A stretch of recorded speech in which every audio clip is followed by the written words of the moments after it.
बिस्मिल्लाहिर्रहमानिर्रहीम। अस्सलाम वालेकुम नाजरीन, मैं हूं जमशेद अंसारी। नाजरीन, कल सेनेट ऑफ पाकिस्तान में जो हंगामा आराई हुई और अपोजिशन ने फेटफ कवानीन के हवाले से जो मकरूह किरदार अदा किया, आज की वीडियो में हम उस पर बात करेंगे और साथ ही साथ ये भी नाजरीन कि लंदन से अपोजिशन की जमातों को क्या खुफिया पैगामात मौसूल होते रहे, क्या अहकामात मिलते रहे, क्या ये सब कुछ एक दम से हुआ है या हुकूमत के किसी इकदाम और फैसले के रद्द-ए-अमल के तौर पे अपोजिशन ने ये इकदाम उठाया है। चुनाचे नाजरीन, ज़्यादा दूर जाने की ज़रूरत नहीं। 10 अगस्त 2020 जावेद चौधरी साहब का प्रोग्राम देख लें, जिसमें उन्होंने शाहिद खाकान अब्बासी साहब का इंटरव्यू कंडक्ट किया और जावेद चौधरी साहब ने एक खबर ब्रेक की और शाहिद खाकान अब्बासी से सवाल पूछा कि नवाज शरीफ साहब ने वाज़ेह हिदायत दी हैं कि फेटफ कवानीन के हवाले से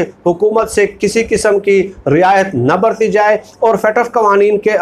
के हवाले से जो कवानीन साजी है उसमें साथ न दिया जाए बल्कि उसकी भरपूर मुखालफत की जाए। और बार बार, अगर मैं एग्जेजरेट नहीं कर रहा, 6 से 7 बार जावेद चौधरी साहब ने यह सवाल शाहिद खाकान अब्बासी साहब से पूछा और शाहिद खाकान अब्बासी साहब जो है वो बार बार तअम्मुल बरतते रहे और उस सवाल को गोया गोल मोल उसका जवाब देते रहे। तो खैर, साथ ही साथ जो है जावेद चौधरी साहब ने यह भी कहा कि नवाज शरीफ साहब ने इंतहाई नाराज़गी का इजहार किया है कि क्यों कर अपोजिशन की जमातें जो हैं वो फेटफ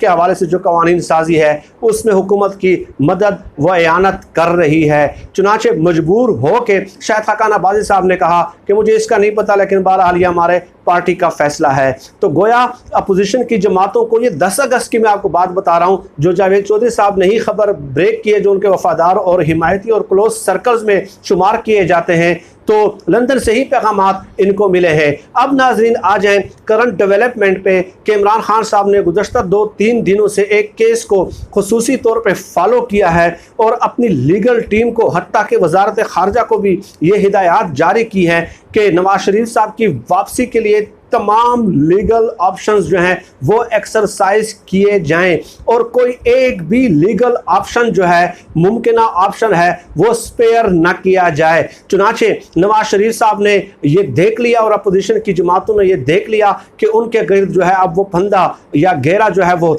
तंग हो रहा है, तो उन्होंने एक रद्द-ए-अमल के तौर पे अपनी ताकत दिखाने के लिए जो है और आखिरी हरबे के तौर पे, आखिरी हथकंडे के तौर पे फेटफ के हवाले से जो कवानीन साजी थी उसे भी सेनेट से मंजूर नहीं होने दिया। वो तो पार्लियामेंट के जॉइंट सेशन में खैर हो ही जाएगा, लेकिन आज जो हम बात कर रहे हैं वो अपोजिशन के मकरूह और कबीह किरदार के हवाले से है। नाजरीन, तो इसका मतलब ये हुआ कि अपोजिशन के गिर्द जो जो घेरा तंग होते जाएगा तो वो इस बात का भी लिहाज नहीं रखेंगे और इस बात को भी मलहूज़ खातिर वो नहीं रखेंगे कि आया वो मुल्क की सलामती के हवाले से ही कवानीन साजी क्यों ना हो। जब तक हमें NRO नहीं मिलेगा और हुकूमत हमारे सामने सरेंडर नहीं करती और हमें रियायत नहीं देती और नवाज शरीफ साहब को लंदन फ्लैट्स में जो है ना महवे इस्तिराहत नहीं रहने देती, तब हम मुल्क की रियासती जो तहफ़्फ़ुज़ के हवाले से भी, सिक्योरिटी के हवाले से भी जो कानून साजियाँ हैं वो बाढ़ में जाए, मुल्क बाढ़ में जाए। लेकिन नवाज शरीफ साहब का जो आराम करना है, वहाँ पे अयाशिया करना है और बेटों के साथ वहाँ पे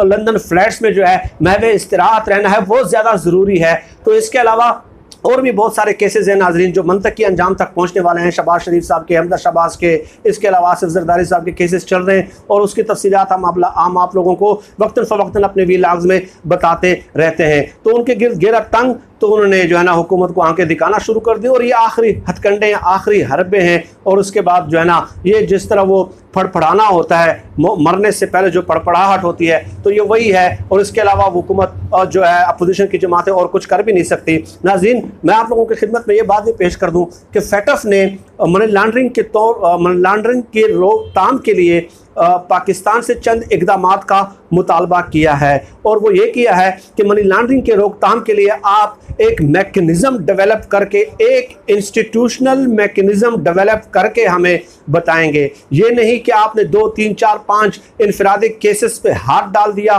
पॉइंट आउट कर दिया और वो हमें भेज दिया, बल्कि आप कानून साजी करके बाकायदा एक इदारा तश्कील दें और इंस्टीट्यूशनल मैकेनिज़्म या इंस्टीट्यूशनल लेवल पे जो आप प्रोसीजर अडाप्ट करेंगे कि स्टेप 1 ये है, 2 है, और इदारा जाती लेवल पे हम ये इस्लाहात कर रहे हैं और इस तरह हम जो है मनी लॉन्ड्रिंग को की रोकथाम करेंगे। चुनांचे हुकूमत यही कर रही थी, इमरान खान साहब यही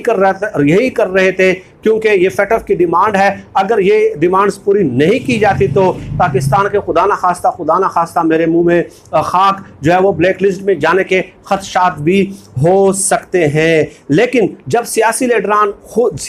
खुद मनशियात में मुलव्वस हों, जब खुद मनी लॉन्ड्रिंग में मुलव्वस हों और जब सियासी लीडरान खुद दिगर करप्ट प्रैक्टिसेस में इन्वॉल्व हों, तो वो रियासत के हवाले से कभी भी ऐसे कानून साजी का हिस्सा नहीं बनेंगे और ना ही उनको मंजूर होने देंगे जिससे उनको मालूम हो कि वो खुद पकड़े जा सकते हैं, क्योंकि वो खुद इन तमाम तर एक्टिविटीज़ में मुलव्वस हैं। नाज़रीन, ये बात भी मैं आप लोगों को बता चुका हूँ कि इस रुए ज़मीन पे 2 कुव्वतें ऐसी हैं जो पाकिस्तान को ब्लैक लिस्ट होता देखना चाहती है। एक है नरेंद्र मोदी साहब और एक पाकिस्तान की अपोजिशन है। और मैं समझता हूँ कि हुकूमत को चाहिए था कि वो गली गली, नगर नगर, करिया शहर शहर, कूचा कूचा एक जो है ना आगही मुहिम चलाती, बाकायदा पम्फलेट्स तकसीम किए जाते, प्रेस कॉन्फ्रेंसेस का इनेकाद किया जाता और एक हंगामी सूरत हाल नाफिज की जाती कि यह है आपकी अपोजिशन का मकरूह और कबीर किरदार जो उन मामलात पे भी सियासत से बाज नहीं आ रही और उन मामलात को भी जो डायरेक्टली लिंक्ड है पाकिस्तान की रियासत की सिक्योरिटी के साथ, और उन मामलात को भी वो अपने करप्शन के केसेस के साथ जोड़ने और मंसूब करने की जो है ना वो कोशिश कर रहे हैं और एनआरओ के साथ वो लिंक्ड करने की कोशिश कर रहे हैं। तो जैसा कि मैंने कहा कि ये पड़पड़ाहट है, मौत से पहले जो आखिरी वक्त अल्लाह माफ़ करे जो आता है, ये पड़पड़ाहट होती है और ये एक्सट्रीम पोजीशन जो है ना अब अपोजिशन ने ले ली है कि हमें एनआरओ दोगे तो हम आपका साथ देंगे। आप इससे अंदाज़ा लगाएं कि जो इमरान खान साहब पे तनकीद की जाती है कि आप इस्लाहात नहीं करते, कि तो अपोजिशन उन मामलात में भी इस्लाहात पे साथ देने को तैयार नहीं है जो डायरेक्टली लिंक्ड है पाकिस्तान की सिक्योरिटी के साथ। तो आम कानून साजियाँ जो हैं, जो आम इदारों में इस्लाहात हैं, उसमें वो कैसे और क्यों कर जो है वो साथ देंगे हुकूमत का। तो हालात बड़े गंभीर है, लेकिन ये बात बहरहाल तय है कि इमरान खान साहब ने भी अब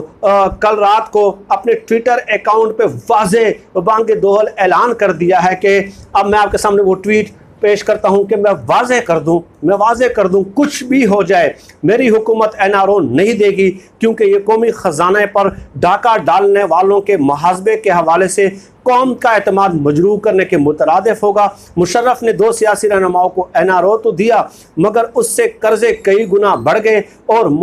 मईशत तबाह हो गई। अब मज़ीद कोई एनआरओ नहीं होंगे। गोया इमरान खान साहब ने कह दिया कि अगर आप फेटफ के हवाले से एंटी मनी लॉन्ड्रिंग बिल जो है उस हवाले से कानून साजी में साथ नहीं देते, तो मैं वाज़े कर रहा हूँ कि आप साथ दें या न दें, आपको एनआरओ नहीं मिलेगा। आपने बहुत ही हथकंडे इस्तेमाल कर लिए, कभी मजहबी बयानिए के साथ, कभी यहूदी एजेंट के साथ, कभी कादियानी एजेंट के बयानिए के साथ, कभी यहूदियों का सहूलतकार, कभी कादियानियों का सहूलतकार। तमाम तर आपके जो बयानिए हैं और जो अटैम्प्ट्स थी वो ज़मीन बोस हो चुके हैं। अल्हम्दुलिल्लाह अवामी हिमायत भी इमरान खान साहब को इन इक़दामात में हासिल है और सोशल मीडिया की भी हिमायत हासिल है, क्योंकि उन्हें मालूम है कि इन माजी की पार्टियों ने गठजोड़ करके कैसे इस मुल्क की मईशत का सत्यानाश किया है। और अब ये आखिरी मराहल है, फैसला कुन जंग है, इसमें भी हमने हुकूमत का साथ देना है कि आपने सरेंडर नहीं करना। और ये जो फेटफ के हवाले से जो कानून साजियाँ हैं वो इंशाअल्लाह पार्लियामेंट के जॉइंट सेशन में मंजूर हो ही जाएंगी, लेकिन अपोजिशन का मकरूह कभी चेहरा जो है उससे नकाब उतर चुके हैं। और अब मैं उनके वफादार और हिमायतियों से भी कहता हूँ कि वो भी अब अपने